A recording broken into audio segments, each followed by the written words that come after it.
UPSC की तैयारी करते समय प्री क्वालिफाई करना सबसे बड़ी चुनौती माना जाता है। इस चरण में ही 8-10 लाख एस्पिरेंट्स का सफर खत्म हो जाता है और यही कारण है कि इस चरण को लेकर स्टूडेंट सबसे ज्यादा चिंतित रहते हैं।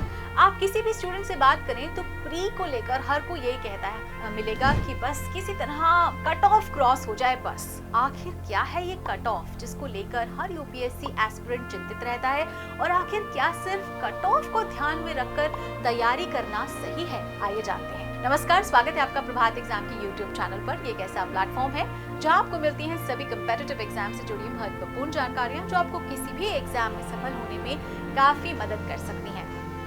अगर आप हमारे YouTube चैनल पर पहली बार आए हैं तो हमें लाइक और सब्सक्राइब जरूर कर लें और हमारे लेटेस्ट वीडियोस और अपडेट सबसे पहले आप तक पहुंचे इसके लिए बेल आइकॉन को प्रेस करना ना भूलें। तो आइए शुरुआत करते हैं आज के वीडियो की, जो है कट ऑफ चेस करने से यूपीएससी क्लियर होगा क्या। तो सबसे पहले जानते हैं कि कट ऑफ होता क्या है। तो किसी भी परीक्षा में न्यूनतम अंक प्राप्त करने वाले अभ्यर्थी को कितने अंक पर सफल घोषित किया गया है, इसकी जानकारी प्राप्त करने के लिए कट ऑफ का निर्धारण किया जाता है।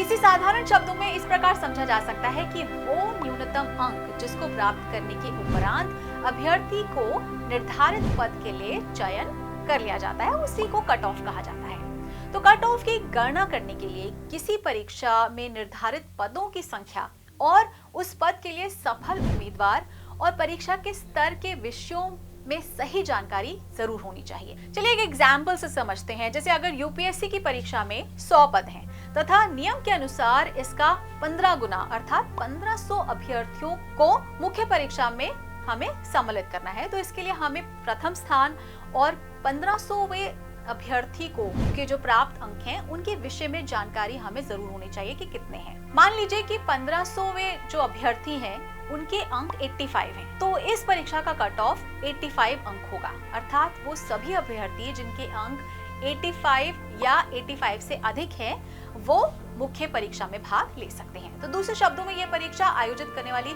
संस्था या संगठन द्वारा निर्धारित एक बेंचमार्क स्कोर है जिसे उम्मीदवार का चयन प्रक्रिया के अगले दौर के लिए पूरा करना होगा या उससे अधिक होना चाहिए। तो कट ऑफ अंक कई कारकों द्वारा निर्धारित किए जाते हैं, जिसमें परीक्षा के लिए उपस्थित होने वाले उम्मीदवारों की संख्या, परीक्षा की कठिनाई का स्तर और उपलब्ध सीटों या रिक्तियों की जो संख्या है वो शामिल है। तो जो उम्मीदवार कट ऑफ अंकों के बराबर या उससे अधिक स्कोर करते हैं उन्हें चयन प्रक्रिया के आगे के दौरों जैसे कि साक्षात्कार या काउंसलिंग के लिए माना जाता है, जबकि कट ऑफ अंकों से जो नीचे स्कोर करने वाले आमतौर पर आगे की चयन प्रक्रिया के लिए पात्र नहीं होते।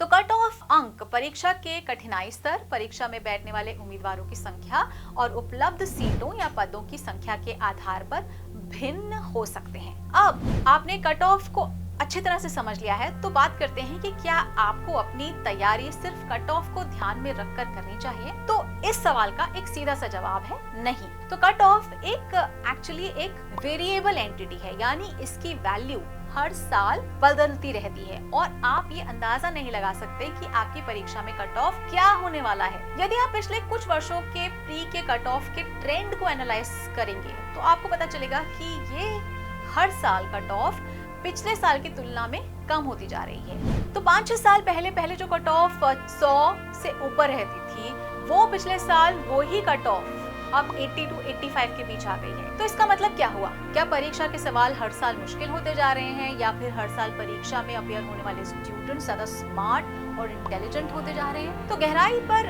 अगर हम देखें तो दोनों ही ये बातें सही लगती हैं। यदि आप पुराने आईएएस या आईपीएस अधिकारियों से बात करेंगे तो वो स्वीकार करते हैं कि अब शायद वो प्री की परीक्षा पास नहीं कर पाते। तो आपको अपनी तैयारी के समय कट ऑफ के बारे में बिल्कुल भी नहीं सोचना चाहिए और अपनी तैयारी केवल अपने कौशल और मेहनत के दम पर ही करनी चाहिए। तो दोस्तों, हर स्टूडेंट के कुछ स्ट्रॉन्ग एरियाज होते हैं, कुछ वीक एरियाज होते हैं और कुछ ग्रे एरियाज होते हैं। तो परीक्षा में आप कट ऑफ क्रॉस करेंगे या नहीं ये इन्हीं एरियाज पर निर्भर करता है। आपका स्ट्रॉन्ग एरिया जितना बड़ा होगा और वीक और ग्रे एरियाज जितने छोटे होंगे आपके सिलेक्शन के चांसेस उतने ही ज्यादा होंगे। इसके अलावा तो आपको अपना पूरा फोकस सिर्फ और सिर्फ तैयारी पर ही करना चाहिए, क्योंकि यदि आपकी तैयारी पक्की होगी तो कट ऑफ कितना भी हाई हो आप उसे जरूर क्रॉस कर लेंगे। तो दोस्तों, अगर आपको हमारा वीडियो पसंद आया हो तो अपने फ्रेंड्स के साथ भी इसे जरूर शेयर कर लें, और अगर आपके पास हमारे लिए कोई सवाल या सजेशन है